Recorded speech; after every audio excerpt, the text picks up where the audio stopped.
Good evening, everyone. Welcome to 10th live session for the course Functional and Conceptual Design from IIT Madras. My name is Neelarnab Dutta. I am a PMRF fellow and a PhD scholar from the Department of Design, IIT Guwahati. So, in this lecture, I will cover key concepts from week 10 lecture videos. And the deadline for submitting the week 10 assignment is tomorrow, that is 5th October 2022. And if you have not finished the assignment yet, please finish them on time.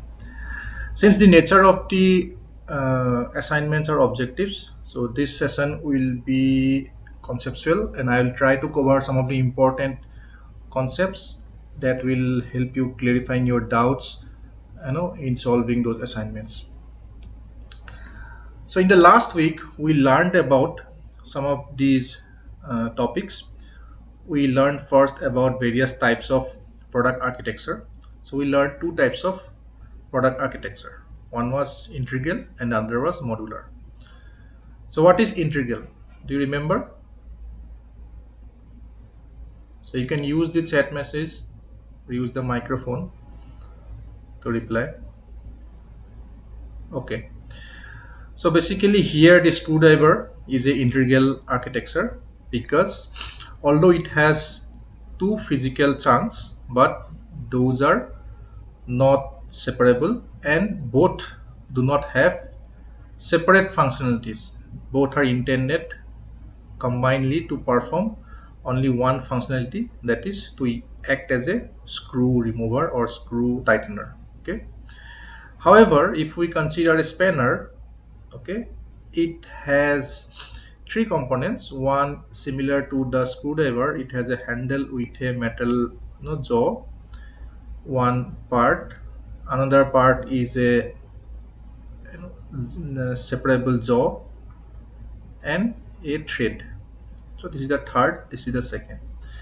Now here the three physical entities have relative motion and they interact with each other, and each of them have separate physical functional separate functions. Okay, so combinedly these two jaws used to hold a screw. However, when you rotate this particular screw, this particular jaw moves towards this particular jaw or moves away. So because there is relative motion and the functionalities are different, this is a modular architecture. So one can remove this particular thread and replace with something else if required in future. Next, we learned about different types of modular architecture. So first we learned about product architecture. It has integral and modular. Then modular architecture also have two main types. One is manufacturing based modularity. That is when we break down product functionalities based on manufacturability. For example, consider a helmet where these two physical parts are, they use different manufacturing techniques. For example, this is a transparent front panel and this is a black body. Okay, now strength wise this needs to be a bit, the purpose or the functional goal of this particular the black body is to protect the head of a person, okay, in case of any injury or accident. And the purpose of this particular windshield is also protect, but it needs to be transparent. So because there is a difference in manufacturing process required by these two materials, so we separate this particular product into two functional blocks, two modules. Okay, one is this glass transparent part, the other part is the black body. Similarly, there can be function based modular design. So if I gave an example of a sachet dispenser where in the last class I showed you that based on functionality it has four different units. Okay, one is a cutting unit, one is a dispensing unit, one is a storage unit, one is a power unit. So like that, based on functionality, when we subdivide or group the product functionalities, then we call that as a function based modular design. Then we discussed about types of function based modularities. So again, function based modularities have four main types. One is slot modularity. So what is slot modularity? So basically slot modularity is one where is the cursor? Okay, where we have a base platform, okay, and the modules and the base platform have certain physical slots of different shapes, okay, and this base platform has a base architecture, and when we want to extend the functionalities of this particular product, we add various modules, okay, and this kind of architecture we call this function based modularity, which is slot modularity, okay. Similar to that, we have something called bus modularity. So in bus modularity, it is very much similar to slot modularity, but difference is that the shape of the slots are same. That means in the within the same architecture or the platform, the slots are of similar dimension and physical shape. So whatever we are attaching, maybe those are of different functionalities or purpose, but they have a common slot. That's why it's called bus modularity. This kind of architecture is seen in computers where we have a like a SATA bus architecture. Same SATA bus can go inside a hard disk drive, a CD drive, as well as a some other ROM. Okay, random. Sorry, I so forgot. Okay. Then we have sectional modularity. So in sectional modularity, what we have some sort of sections, okay, like we see in office rooms. So those sections can be actually arranged in a particular way so that we make their make a unique architecture to serve the overall functionality. So this kind of modularity is called sectional modularity. And at the end we have mixed modularity, where we use a mix of all the three types of modular designs, okay. Now the next question comes when we come up with a functional model, product functional model, which can be a function structure or function tree, how to group these functions into specific modules, okay? So I talked about in the last class that there are mainly two techniques, and one is a basic clustering method where we first create a flow model to create the function structure. For example, if you are making, if you want to try to subdivide or group the functionalities of this particular sensor dispenser, you will first create a flow model. The flow model again is that black box having input, energy, material and signal, and output as energy, material, signal. And after that we try to create the functional sub functions within that, and then try to come up with a function structure. From the function structure we then combine the sub functions into specific modules, okay.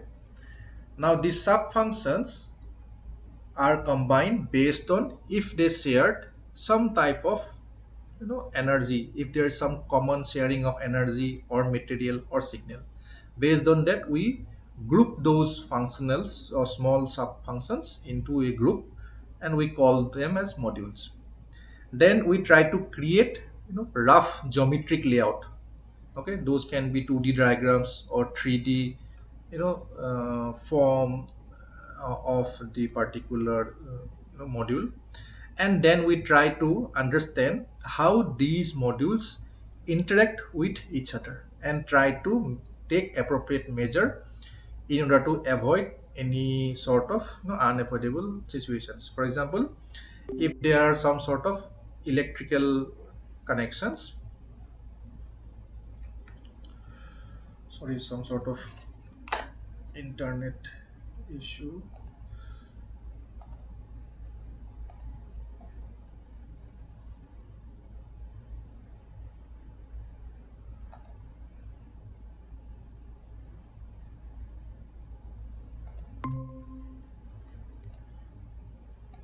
Okay, sorry for the interruption. There are some sort of internet issue at my side. Okay. uh,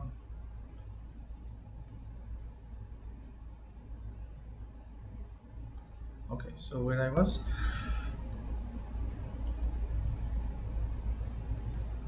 Okay. Okay, so what we try to see by analyzing the interaction is that in case a particular functional block, okay, when we are trying to group them into particular modules, there may be some sort of energy depletion. For example, there can be some sort of heat energy that can pass from one module to another module. So for that we need to take special care how to separate these modules from each other. Similarly, there can be material sharing between two modules, and there are some sort of liquid maybe this module is using, and if this liquid if this liquid flow to this particular module, then this will spoil the device. Then in that case we need to create some sort of barrier. So for all sort of signal, material and energy, we need to see how these modules interact using these input flows, and in case there are some sort of interferences, then we need to take appropriate measures. The other way of grouping functions is using heuristic method. So heuristic method is very similar to clustering method, but here we use some sort of rules, predefined rules, and we do not have to consider a lot of understanding of the system functionalities. We just can take directly, and we can consider these rules directly. So what we do here, similar to clustering model, we create the flow model: energy, material, signal, okay, and then energy out, material out, and then signal out. And then when we try to create various functions and sub functions, okay, what we look for in this particular flow model is there any sort of dominant flow. For example, if you see some sort of dominant path, okay, flow of energy to flow of energy, then we can consider that entire dominant flow path as one particular module. Similarly, there can be branching flows. For example, from this dominant path, another subpath can go out, and then that leads to a material.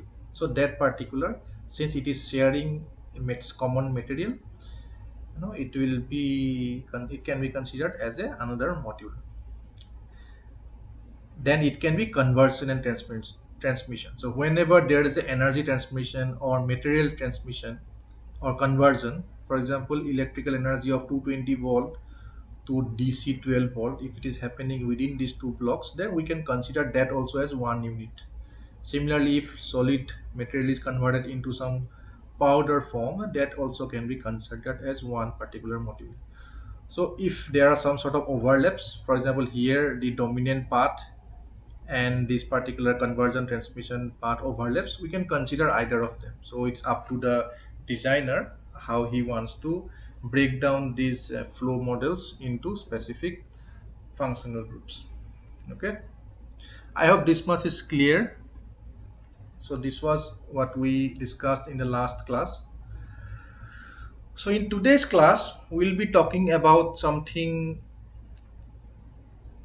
called as conceptual design, and which is the next phase and very important phase of your product design process. So what we did so far was, initially we come up with need, customer need, then we come up with specifications, then we identify what are the constraints and what are the functions. Okay, we took the functions and then we did a functional decomposition, right? Functional decomposition. Then from functional decomposition we come up with this functional flow model, okay, and then we arrive at these architectures, various architectures, like how to break down, how to group together the functions. So at the end we come up with modules. Now these modules, the nature of these modules are still in the form of like writing, like transmit, okay, 220 to 12.5, and these are not concepts, these are more like, you know, written description of how this module will work. And however, in reality we need to actually convert, okay, after that, to something like a, into a conceptual design, okay, where we need to bring these ideas, or the initial modules, the idea of having, you know, breaking a functions into some sort of, you know, modules or chunks, and we want to realize them in some sort of physical form or some sort of reality. So for that we use the technique of conceptual design. So what is conceptual design basically? Any answer? Okay. So conceptual design is basically an approximate description of the technology, working principle, and the form of the product. So now we are considering product form. So earlier we are only discussing about functionalities, product functionalities. Now we are coming to also form. So now we need to come up with, you know, something tangible, you know, something we need to convert the ideas of functional blocks or modules into some sort of ideas which have some sort of form, okay. So basically, as discussed, like we used to have like functional model. So before functional model we used to define what are the various functions. So from need we used to come to specific specifications, okay. Then from specifications we try to identify what are the constraints and what are the functions, and then we did a functional decomposition and come up with a functional model, okay. And then we come up with various, you know, statistical information. We collect statistical information from customers and population, and we try to understand what sort of uh, you know uh, product architecture is required, and again, what sort of modular design is required. And then we categorize various functions into groups, and that's where we did in the last class. And next is conceptual design, where we'll generate concepts. So before concepts we'll generate a lot of ideas. So using these, the modules, so we now have a rough, some sort of rough idea, like how the product functions can be breakdown. So we know that now this products have so many functions, and those can be grouped into these four modules, okay. But at the end these needs to be realized in some sort of physical form, some sort of tangible, some sort of tangible idea needs to be come into picture, okay. So for that we do the ideation, okay, conceptual design techniques. So we use those techniques, and then we generate a lot of ideas, and using those, from those ideas, using certain techniques, we select certain concepts which we later try to realize into actual products. So this is actual products. So this particular phase from idea generation to a detailed conceptual, concept engineering is what we call as conceptual design. Clear? Okay. Okay, so the process of conceptual design is a part of a empirical design process, okay. So what do you mean by empirical? So what do you mean by empirical design, empirical study? So, so any idea? So empirical means something that is, scientific, that can be, repeated,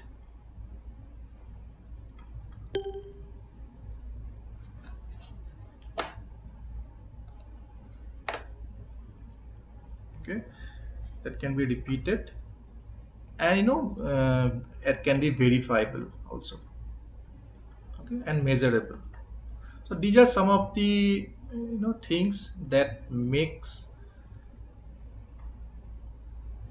a conceptual design process empirical, so that, we can follow a systematic approach of design, and whatever decision we make during this particular design, conceptual design process, those can be verifiable, those can be, again, whenever repeated, they give the similar results.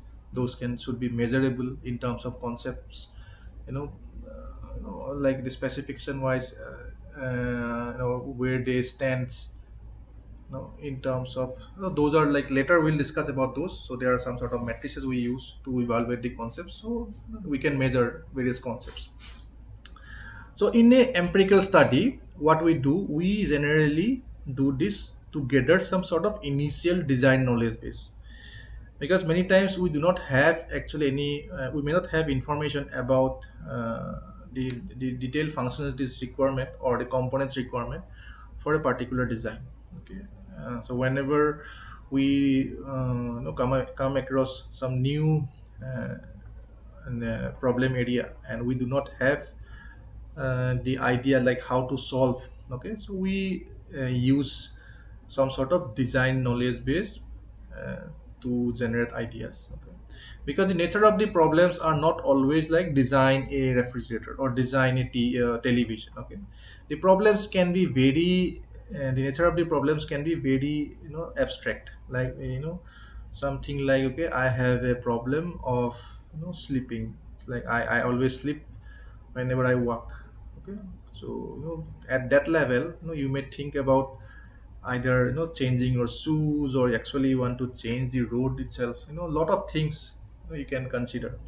So at that level, we do not know exactly where the solution will, take into picture. So, for, having some sort of idea to initialize with some sort of, useful ideas, we generate some sort of design knowledge base. So for that, what we do, we collect various, products which are, uh, you know which you think, appropriate for this particular solution, or for your particular problem, and you try to derive, each product's functional models. So for example, this particular example I gave, you, like, you have a, your father often, sleep when he walks. So maybe, you try to identify some sort of solution for that. So when you search for solutions, okay, so there may be solutions which can be like a change of the sandals, okay, that can be one solutions, or, provide some sort of stick, okay, or, give a umbrella to him, so that, the rain, he do not have to walk in a rainy scenario, so he may slip because of water. So that can be also a solution. Or, he have some sort of postural defect, so, give some sort of postural correction, some sort of gadgets, okay, maybe some sort of uh, bandage or something that you gave him, and you give him, and then after using that, he do not fall. So, the ideas can varies, and the problem remain the same, and for the similar same problem, there can be multiple different ideas how you want to tackle that particular concept, a particular problem.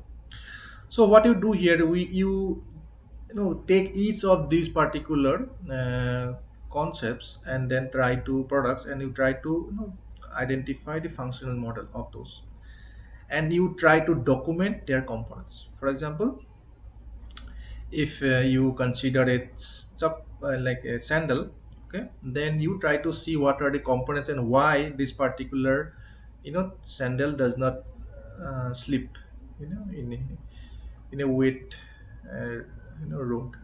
Similarly, why this particular stick does not allow the person to fall. So all those components for each of these particular products you can document, okay. And during this particular process, if you find, okay, that while initially doing product functional model, if you find that certain components were missed during the functional model, then you can again reiterate and make changes to the functional models.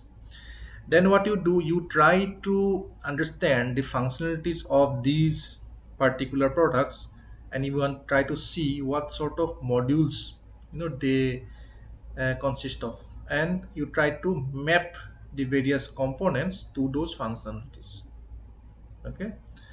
And then you record, basically made a record of all sort of this function and component metrics. So whenever there is a function, for example, this umbrella have four functions, like for example, function one is to protect from rain. That means the component is the top top cloth. Then function two is to, okay, it has that handle, okay, so you can also use that particular umbrella as a walking stick. So that is provided by, that is like a support. So support walking. So that you can say like it is because of this wooden handle. So similarly, you try to map all sort of components to functions and try to then create some sort of matrices.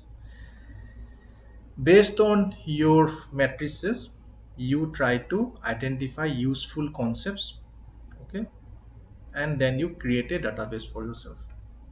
And this database can be used later for your own problem. So the exact problem that you are trying to solve for your grandfather, which was like he got he used to get slipped every time when he walks in a wet ground.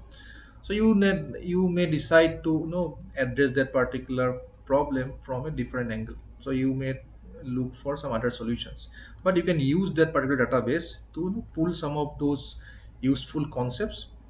So the idea is like you reuse, basically you reuse whatever is best available, reuse whatever best available. So you don't have to invent the wheel again, and just concentrate on those aspects for your conceptual design which are not met yet through existing designs. Okay, so conceptualize for new functions. So for existing functions, like for those functionalities where there is a existing solutions available and which are already efficient, then reuse those concepts. So clear. So that's how empirical design process is done. So basically this is the start of a conceptual design process. So after step 6 we enter into the conceptual design phase, okay. So the concept generation methods can be classified into mainly three types. So there are many concept generation methods. Of course, there are not many people use systematic approach, or some sort of this scientific approach for creating concepts, and those we call as conventional methods. Basically, if you go to any workshop, people there also come up with new solutions. They try to create solutions for certain problems, and for that they try to use whatever existing available. They try to do reverse engineering of some of the things that are already available, and they may use they may use like hit and trial techniques. And in most of the cases they have they come up with limited ideas. Basically, if you see some person who is trying to create some sort of bicycle seat for long journey, probably he will modify his seat with some sort of foam or something, or he may come up with new ideas also. But in terms of ideas, it will not be much, because he do not use extensive concept generation techniques where a lot of ideas could be generated. Okay, so those techniques we call as conventional method. So in conventional method, we do not use any sort of systematic approach. Basically, it's like whatever background knowledge we have and whatever problem we think we face, and whatever solution we feel like it will work, then we start straight away developing those concepts. So that's what is conventional method. The another method is intuitive methods. So there are several intuitive methods available. So these intuitive methods are based on creative thinking process. A designers or a group of people do divergent thinking to come up with a large number of concepts. Okay, so you come up with a lot of different ideas. Okay, and then from use from those ideas you come up with you select certain idea for further conceptual development. So there's a difference between idea and concepts. Okay, so idea versus concept. So an idea is basically something which is abstract, ill-defined. Okay, ill-defined, however it's trying to define a solution which is not it doesn't have much detailed description how it can be done, and they are not much detailed also provided what are the adversary or adverse effect of in what are the difficulties in developing that particular concept.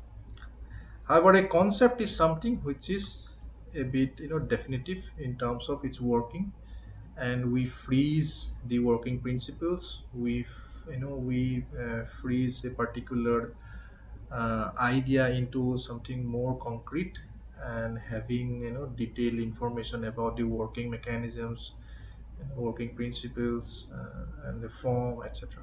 So it is more definite and concrete. So initially, using the intuitive methods, we generate. So basically, these are all concept generation methods.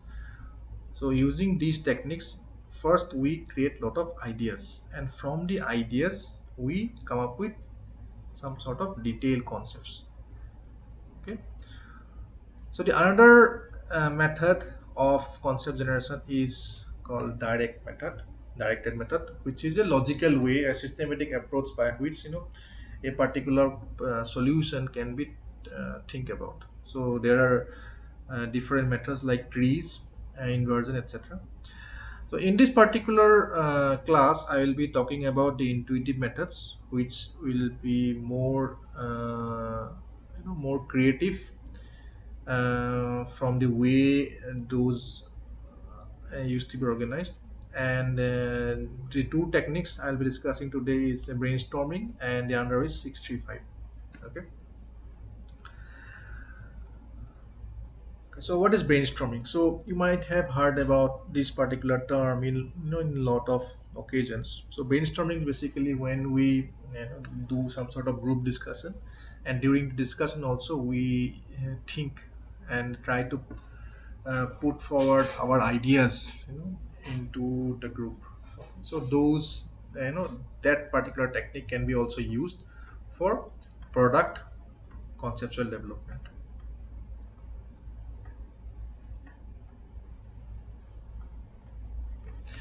So basically, in a brainstorming session, we used to have some sort of we need to have a group leader, and also we need to include people from varying background.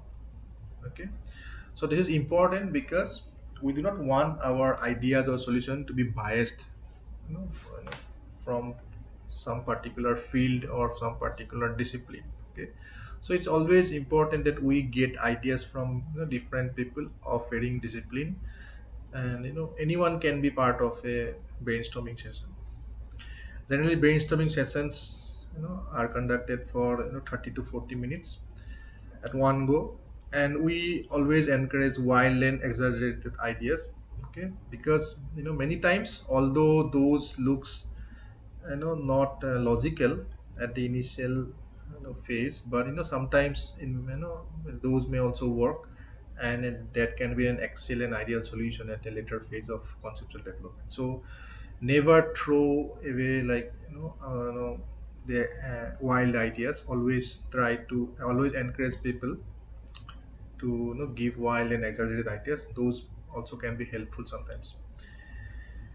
And then what we do is like ask, need to ask people. Okay, whenever you are conducting some sort of brainstorming session, you always ask others to build ideas on others ideas. Okay, if someone gave the idea, like, okay, we can have, for example, for this particular example, that slippery example. So in someone gave the idea that the sandal should have some sort of rough surface, okay, at the bottom. Someone can build on top of that. Okay, those edges can be like hard. Those can be like you can use some sort of hard plastic for those rough surfaces. So you can build always on others ideas, and slowly you can actually can have a different direction to the whole idea. So you can build on one another's idea, and at the end you can end up having some sort of under idea. You always record all the ideas, and then at the end you do memory mapping. So what is memory mapping is basically, for example, in this particular example, what we say, like, the problem is like that, sleep, right? Sleep is the problem. Now, one solution can be a sandal. Okay, okay. So people can give idea of sandal. Someone can give, okay, and there can be the roads needs should be roughened. Okay, so road, concrete needs to be rough. Okay, and someone can give the idea like, okay, use umbrella. Okay, someone can say like, okay, uh, you know correct posture. Now see, these are ideas. Okay, so these are not actually in the form of some sort of concepts, but those are like very abstract ideas, like correct posture. Now next, someone can give ideas like, okay, how to correct posture. Okay, so we are now trying to build on someone else idea. Okay, so someone can give another concept. So correct posture. So correct posture can be using some sort of leg guard. Okay, someone can give like use exoskeleton. Okay, similarly, someone say like, do not use umbrella, you used similar like a hat.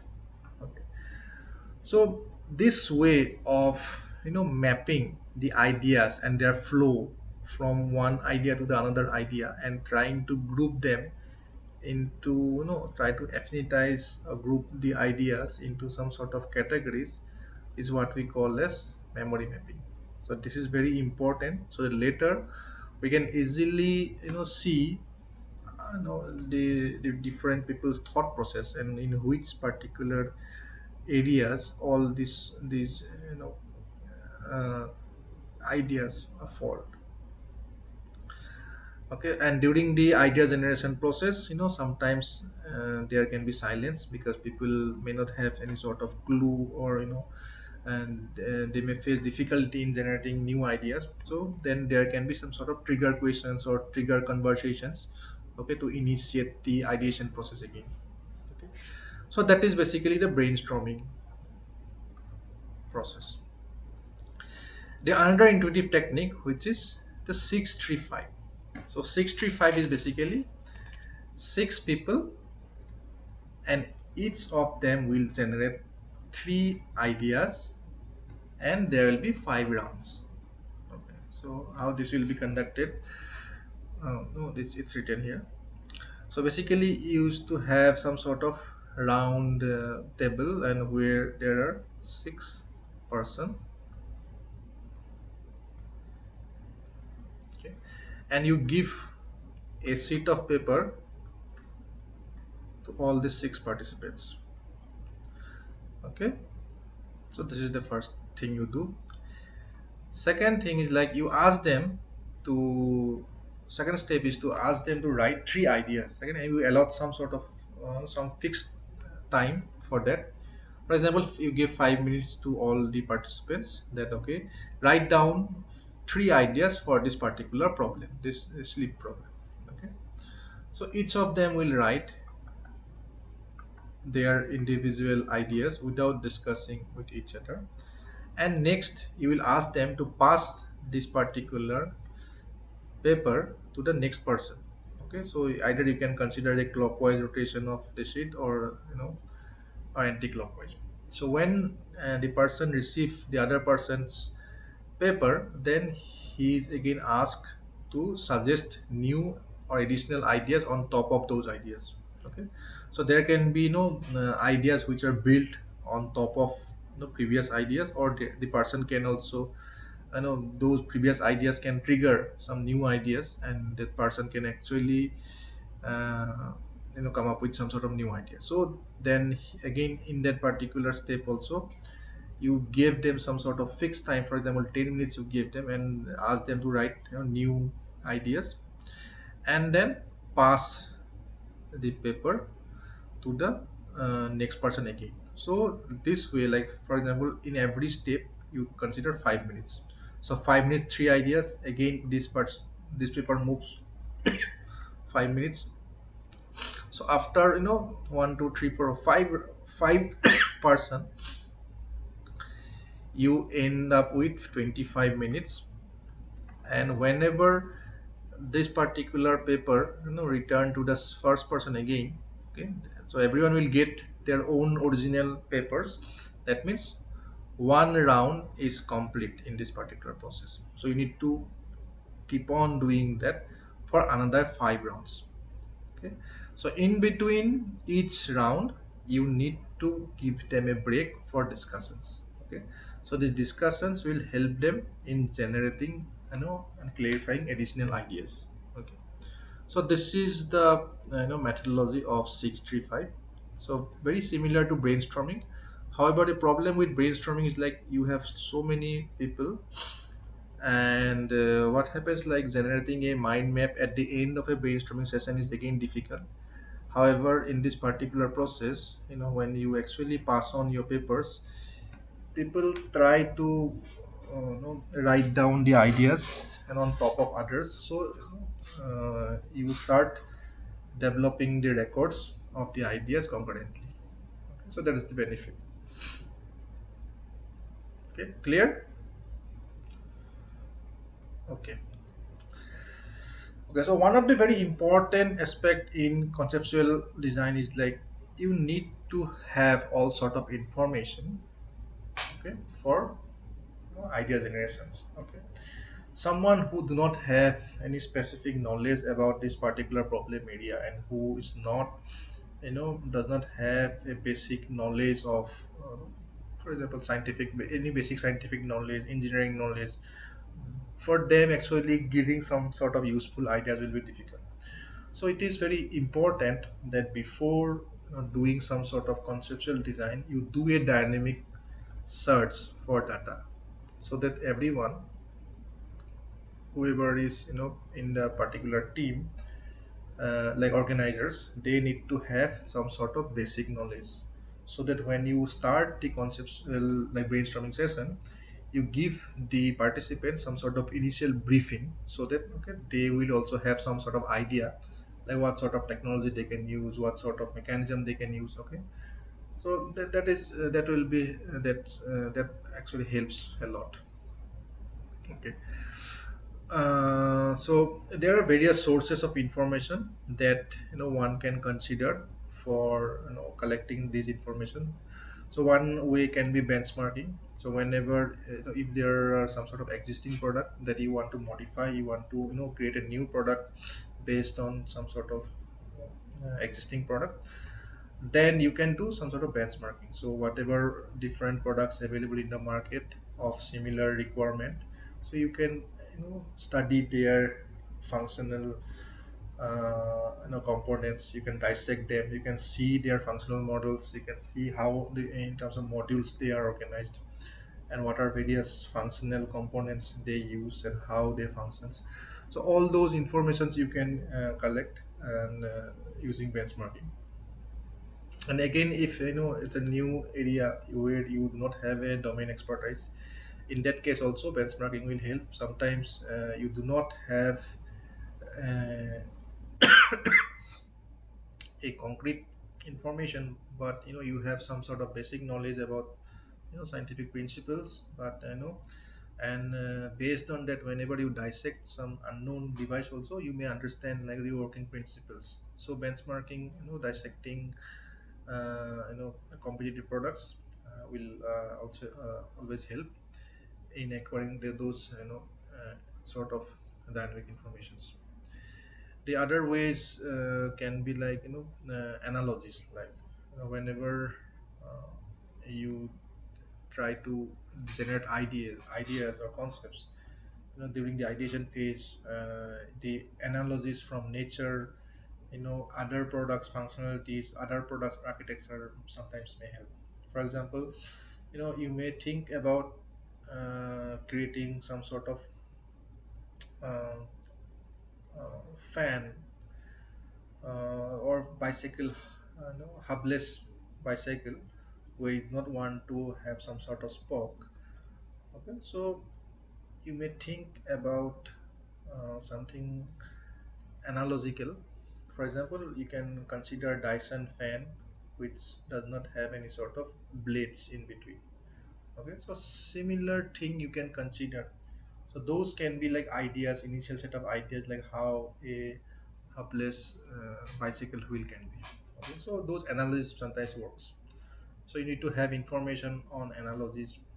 Then you also can consider published media information like patents, journals, product informations, textbooks, reports, etc. You can always consider people's knowledge, like those can be feedback from customers, and there can be experts opinion, there can be professional who are working in the field. Sometimes you do not want to, since you are not from the particular domain, you try to invent something, but person who is professional, who is working in this particular field, he may have a better idea like how that particular thing can be achieved, or he may have a ready-made solution which he may know but you may not know. So that way, discussing or talking to people, help you getting appropriate information in concept generation. The other part, other kind of sources, web, where you have YouTube and various internet based sites where a lot of information can be collected for before you start generating your concepts. Okay. Okay, so here's an example of a conceptual design process. So this was a project done by me for a wound therapy device. So in terms of information, so dynamic information, what I collected was all sort of existing solutions that are currently available. So for me, this particular domain, so I'm a product designer, but no, I do not have a previous exposure in medical devices. So I do not have much knowledge about how what are the various technologies and how chronic wounds can be healed. So what I did was like I studied various wound healing technologies, and I tried to get some sort of data from internet and try to later see various web-based information to understand how these particular technologies works and how much market capture they take. Okay, and also we try to understand what sort of limitations these technologies have. Okay, so based on this initial information, we conducted some sort of brainstorming session, and where we invited participants from different disciplines. So there were doctors, there were engineers, researchers, and a group of researchers who actually took part in the brainstorming session, and they initially gave ideas. Okay, so here is how those ideas are later converted into some sort of visual and pictorial representations. So initial ideas were very much in a rough format, okay, like a notebook, but later those were converted into some sort of good visualizations, so that those are easy to understand. And this is how the memory mapping is done. So for example, the ideas related to antimicrobial dressings are grouped like this. So these are various antimicrobial concepts or the ideas that we came across. Then ideas based on electrotherapy were again grouped. Okay, so sometimes those are incremental ideas, like based on others ideas we try to develop. Okay, so this particular branching can be like from this particular idea also you can have branching. Similarly, these are mechanical suctions where the idea was to suck the exudates, wound exudates mechanically. Okay, so these are various concepts that actually the participants gave. Similarly, there are ultrasound based ideas that people gave. Cold plasma was another technology which is also useful for wound healing. So a lot of people gave ideas regarding cold plasma. Negative pressure wound therapy is again a popular technique, so we can have some sort of concepts on negative pressure wound therapy. So these are the actual some sort of ideas where later all those ideas were converted into some sort of concepts, and then we select some one of the concepts for further development. So this is how the final concepts looks like. Okay, this is the idea. Okay, so in the idea generation phase, this is more like a rough. Okay, this is just a rough form. Okay, we do not have much idea like what is going to be inside this. We just have some sort of basic knowledge, like okay, there will be some sort of the device will have some sort of own exudate collector, etc. It will be connected with its addressing, and later when we realized what needs to be go inside, then actually we come up with some sort of concept, like what should be in the display, what how many buttons should be there, and what sort of buttons we need. Okay, and how big should be the exudate chamber. So all those you know detailed information we can capture at the concept generation stage. This is the concept and these are the ideas. Okay, so I hope this is clear. Okay, so that's it for today's session. So thank you for joining this particular session. So if you have any doubt, please feel free to ask. Okay, thank you. So next class is again in the next Tuesday. So, okay, so if you have any doubt, please feel free to contact me. Okay, and please finish your week 10 assignments, those who have not finished it on time. Okay, thank you.